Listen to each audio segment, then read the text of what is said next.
You guys keep asking for this, and I don't know why. Maybe I do. Maybe it's because these tools are kind of like the thing right now. All these mini toolbox sets where you guys have quarter-inch drive tools with nut drivers and bit drivers, and well, it's an all-encompassing kit that allows you guys to really carry a lot of things.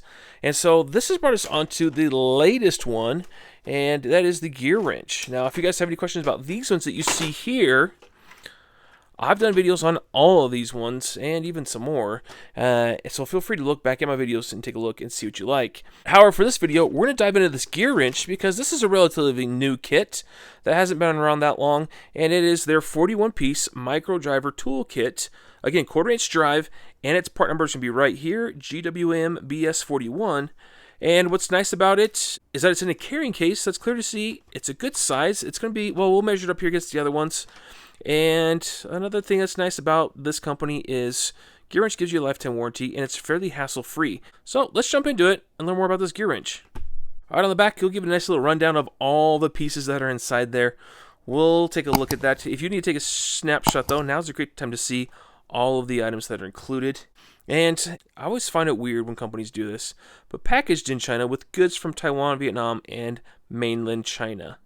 I'm going to go out on a limb, and judging by the quality of what's inside here, I'm going to say it's all from China. But there may be a possibility that some items might not be.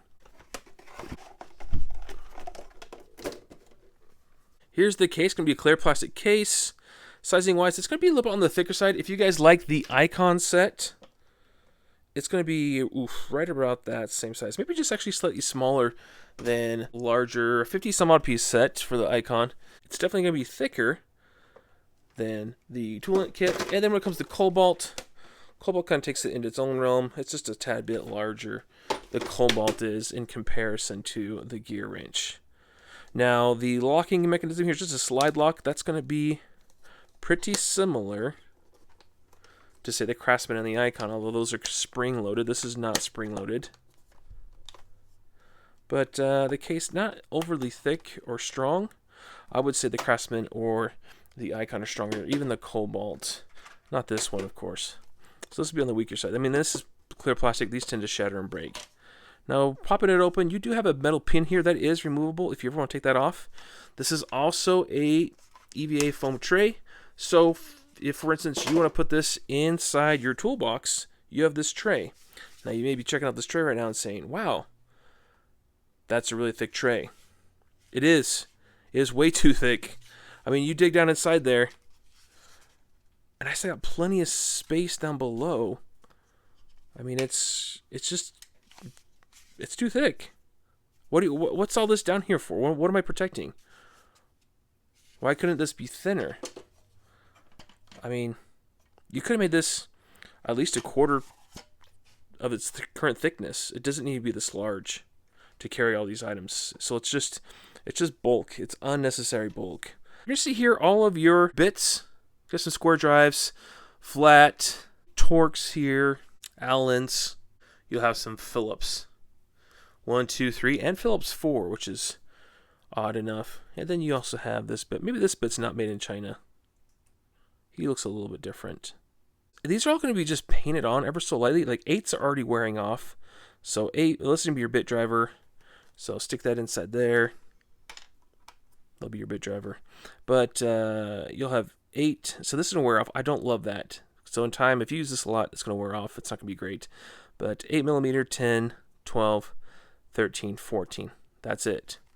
Then on the SAE side, 9/16, half, 7/16, 3/8, 5/16, quarter. So a decent run of each, but I would like to see actually more of sockets. I'm sure they could arrange some way to get a little bit more fit inside there. And then when it comes to Gearwrench, these do not look like traditional Gearwrench. Gearwrench will usually have knurling, and the stamping's going to have actually their font. This doesn't look anything like that. It has a part number, luckily, but don't love the font. Don't love the overall chroming either. This is very cheap. This is Chinese quality. It does have the detents. There's the 2 detents inside there. And then chroming down inside there, you actually see it starting to separate right now. So that's a poor chrome job in my book.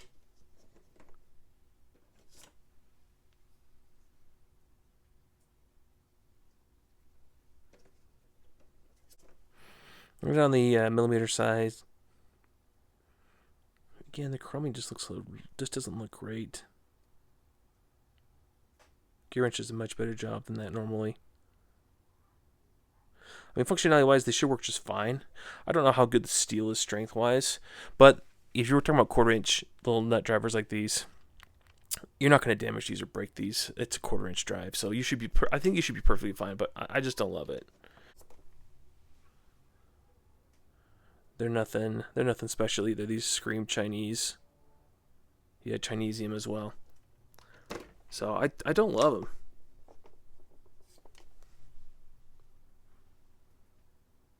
Even the finishing, they do stamp it at least. I like that better than laser etching.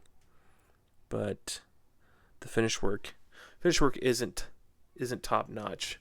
A lot of these other ones do a better job. I think even the Toolant one looks better chrome wise than these ones. I think they even did a slightly better job.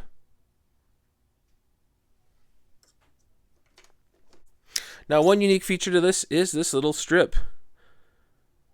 So you see here, it's there to keep your stuff in place. Now, why they put this little bend in here, it's going to make it so this doesn't sit straight. But the idea is put it down, and as you're working on fasteners, wow, that's pretty terrible. Well, that's actually stainless. Wow, that's really weak. I mean, that's not really grabbing on.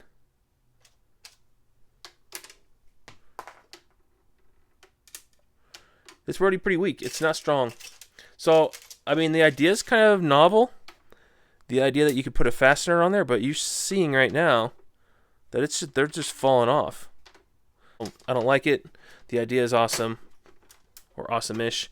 I guess if you flip it over, if that's the point, you want to try to make it stick to something, and then put it on this end, a little bit better. But I would imagine you want to have that stick to something on your vehicle so you're not sliding it around, scratching it. Or if that's on the side of an HVAC unit, you want it to stick to the HVAC unit. You don't want it to slide off. So one side's okay, the other side's pretty much terrible. So with that being said, I don't love it. You could probably just do without it. Leave it outside of the kit. Now here's another part that I am a little bit baffled by. Extensions. You get one. And in the case of this one,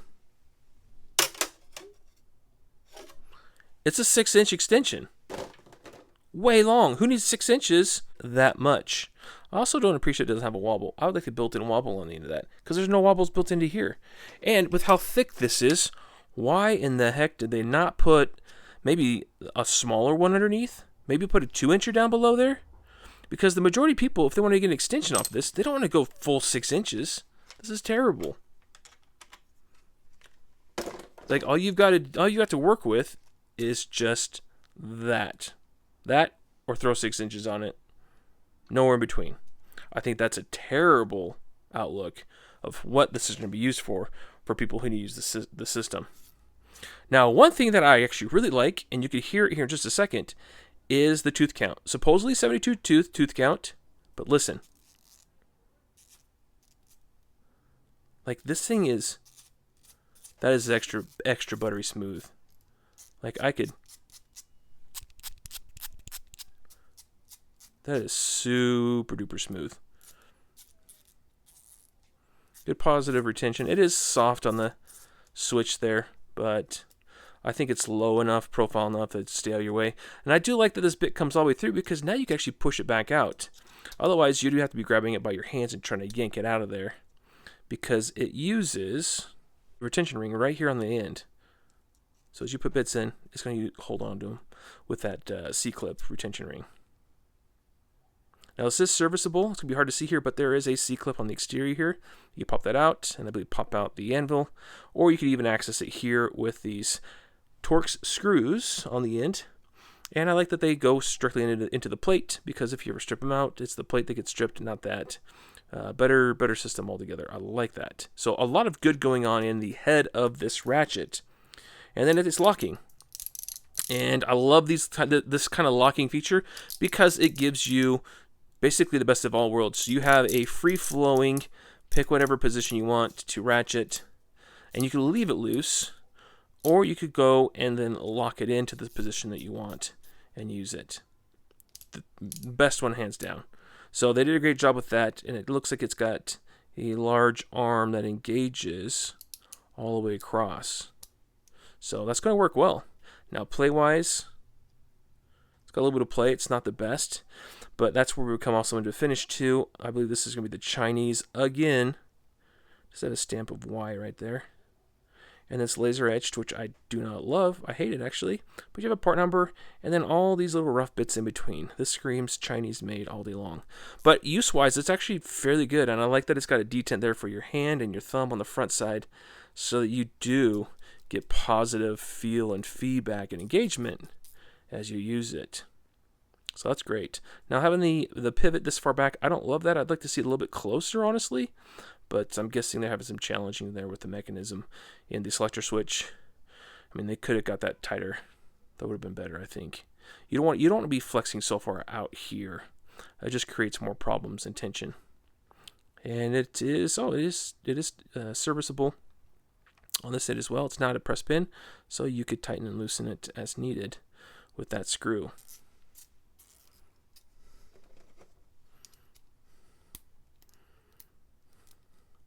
Now, the offset here isn't too bad. There is a little bit of play in there, obviously, because you have a bit inside of a socket, all in one, including the actual anvil in here with its own play. So it does have a little bit of slop to it. But action and functionality, that's actually great. I like that.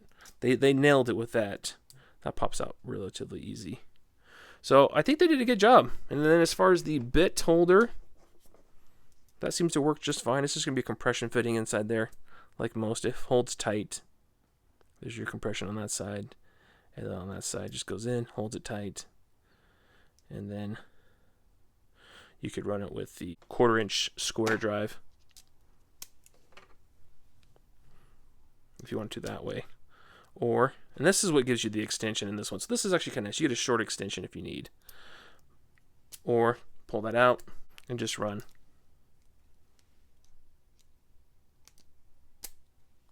Run the bit in a low profile setting. That works just fine. Where do you find this? Well, Amazon of all places has it. They typically have the best price. Right now it's actually on sale for like $38. It's usually, it says the normal price is above $40, closer to $50. So if you're looking to get one right now, great price.